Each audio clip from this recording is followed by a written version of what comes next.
Because of dementia, Judy Robles can no longer take care of herself and needs a caregiver. While her caregiver, Grace Briscoe, is in the kitchen preparing lunch and can't hear anything because of her headphones, the elderly woman climbs onto a stool, trying to reach a souvenir on the top shelf, and nearly falls. A minute later, she loses consciousness.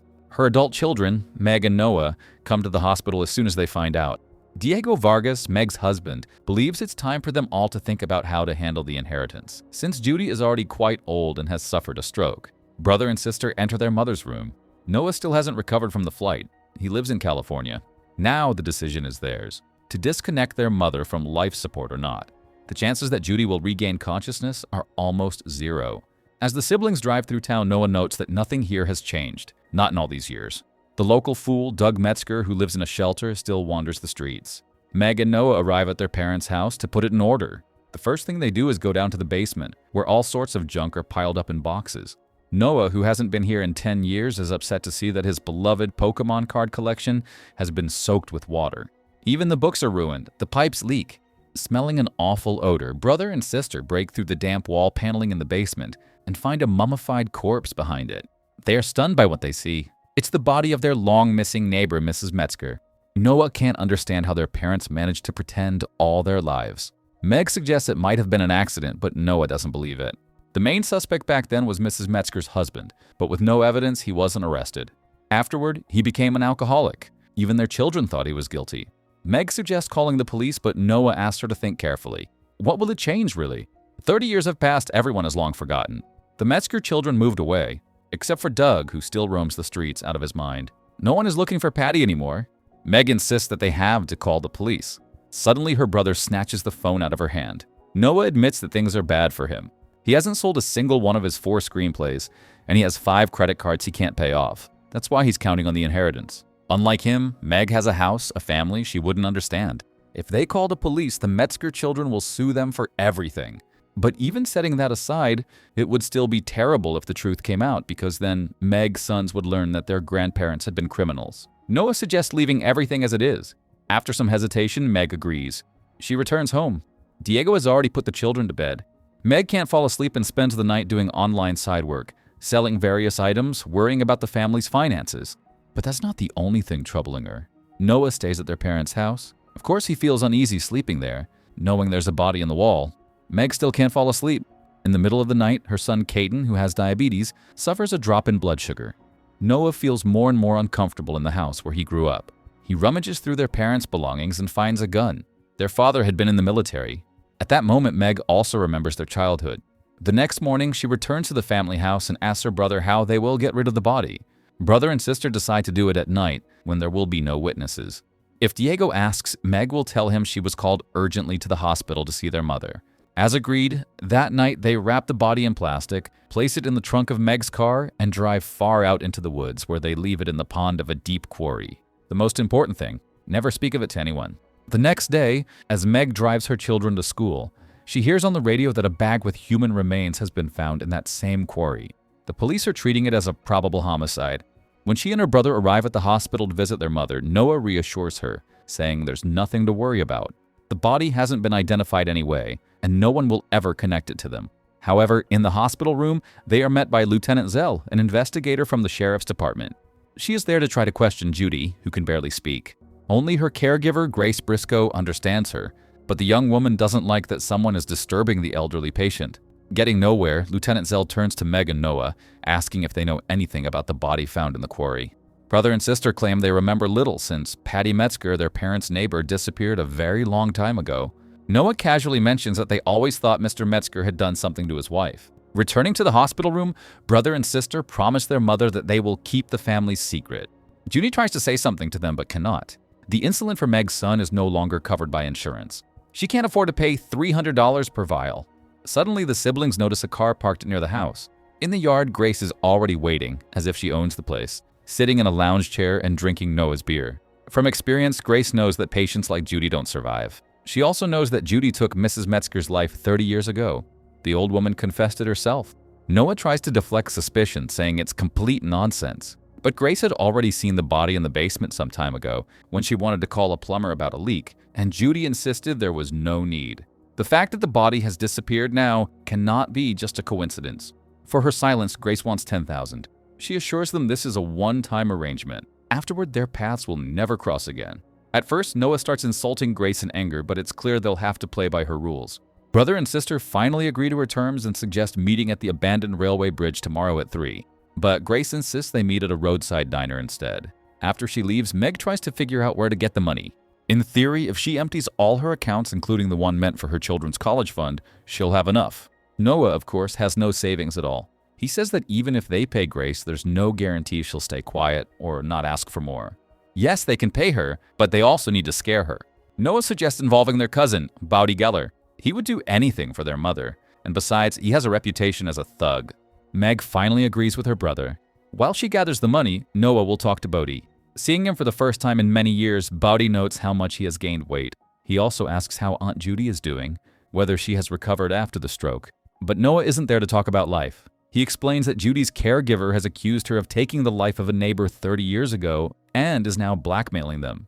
Noah insists it's complete nonsense, that Grace made the whole thing up for money. Knowing Bowdy's weak spots all too well, Noah says that any stress could be fatal for Judy now, so it would be better if they simply paid Grace, but let her see what a united family they are. Those words make Bowdy agree. Diego has a conference, so Meg had to bring her sons with her. But Bowdy thinks he should go alone if they really want to scare Grace. Meg and Noah decide he's right. However, Grace isn't so easily frightened. She makes it clear she isn't someone to mess with. Moreover, Grace doesn't hide her contempt for Judy because she herself never had a loving family and has been surviving on her own since she was 15. Seeing Judy's bracelets and rings on Grace's hands, Bowdy starts threatening her, warning her never to come near his family again. He leaves without giving her the money. Realizing that everything has gone wrong, Meg feels on the verge of a panic attack. They watch Grace drive away in her car. Is she going to the police? Bowdy says that people like Grace need to be handled more harshly. You have to show them who's in charge right away. Noah promises to call Bowdy in a few days, just to get rid of him faster. But what are they supposed to do now? Detective Joe Colella informs Lieutenant Zell of new details in the Metzger case. According to the forensic report, the body hadn't been in the quarry for long. The question is who moved it and why? That night, Noah tries to work on a new screenplay. He has always dreamed of success. Suddenly, the doorbell rings. Seeing that it's Grace and she isn't alone, Noah immediately texts his sister. But Meg can't respond right away because she's in the middle of a video call with a client. Noah has no choice but to let Grace and her threatening-looking companion in. When Grace starts messaging from his phone instead of him, Meg panics, ends the call with her client, and lying to Diego that she's needed urgently at the hospital, rushes to their parents' house. Grace threatens to call the police if Meg doesn't come right this second. And Meg doesn't make it in time. A minute after she arrives, the officers show up.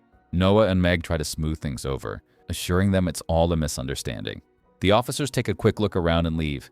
Now Grace wants $25,000 tomorrow. They will meet at the railway bridge, and if Bowdy is there too, Grace will call the police. Given what just happened, Noah and Meg have no reason to believe she's bluffing. The blackmailer and her companion leave, but before they go, Tashawn Reed punches Noah in the stomach. When they drive far enough away, Tashawn starts throwing up. He hasn't hit anyone since second grade, and despite his threatening appearance, he's actually harmless. The most Meg can scrape together from all her accounts is $22,000. At this point, Meg's hatred toward Grace is stronger than anything else in the world. As agreed, Meg and Noah meet Grace on the railway bridge. Of course, Grace has brought her friend Tashawn along. Meg says she doesn't have the full amount, but will get the rest later. Grace replies that this won't do, and she'll call the police right here and now. But Meg no longer cares. She's tired of lying and hiding. Clearly, Grace has no idea what it's like to have someone depend on you. She has no children, no one at all. When Grace begins openly mocking her, Meg snaps and attacks. Tashawn tries to break them apart, but Meg shoves him and he falls, hitting his head hard. In a panic, Grace says they need to get Tashawn to a hospital immediately. But before anyone can act, Noah shoots Tashawn, taking his life. Grace bolts, but Noah chases after her and fires. With a gunshot wound, she falls from the bridge into the water. Everything has completely spiraled out of control. Brother and sister hurry to leave the scene. Meg tells Noah to wash his hands with soap, get rid of the gunpowder traces, and give her his clothes. She'll handle it. Still in shock, Noah says that Tashawn wouldn't have survived anyway, that he had no chance. Meg tells her brother to pull himself together and not to Google anything. The most important thing now is to stick together. Mistakes are not an option. Before dropping Noah off, Meg takes the father's gun from him. At that moment, Doug Metzger appears near her car. Meg tries to end the conversation quickly. She has more urgent matters now. In the morning, fishermen find Tashawn's body on the bridge. Detective Colella and Lieutenant Zell arrive at the crime scene. That same day, Grace's body is pulled from the water. Noah and Meg have already been summoned to the sheriff's station. Meg comforts herself by thinking it's nothing serious. Since Grace was their mother's caregiver, it makes sense that the police would want to talk to them. They should look upset, but not too much, as they weren't very close to Grace. As for Tashawn, they couldn't have known him at all. Brother and sister arrive at the sheriff's station for questioning conducted by Lieutenant Zell. Meg says they hired Grace about 5 months ago and never noticed anything suspicious about her. Lieutenant Zell mentions that Tashawn, Grace's ex-husband, was a decent man with no criminal record, something that can't be said about her. The lieutenant also can't help but notice Noah's condition. He says he's just in shock. So many deaths in such a short time. In the evening, Meg and Diego prepare dinner. Noah promised to come over. Diego expresses concern that Judy has noticed Grace's absence and that it might affect the elderly woman's emotional state. Body is there for dinner as well. He starts musing aloud about how dangerous it is to let strangers into your home, even when they seem trustworthy. He also hints that he knows Meg and Noah's secret, which makes them visibly nervous. But then Bodhi turns it into a joke. After dinner, Diego asks his wife to tell him what's going on. He only found out today that Meg and Noah have a cousin, and he doesn't want Bodhi spending time around their kids. Meg, exhausted, says that Bodhi is just lonely, that he never had good parents. The next day, the couple and Noah attend a children's soccer match at the school. When Diego takes Caden to the restroom, brother and sister discuss what to do next. It feels like Bodhi knows that they are the ones responsible for Grace's and Tashawn's deaths, and Bodhi isn't good at keeping secrets. Meg says the best thing they can do is simply forget about it and move on. Tomorrow, they'll go to Bodhi's place and talk to him. Noah is tormented by nightmares. Unable to sleep, he watches an online tutorial on how to fix plumbing, then drives to a hardware store, which of course is still closed since it's early morning.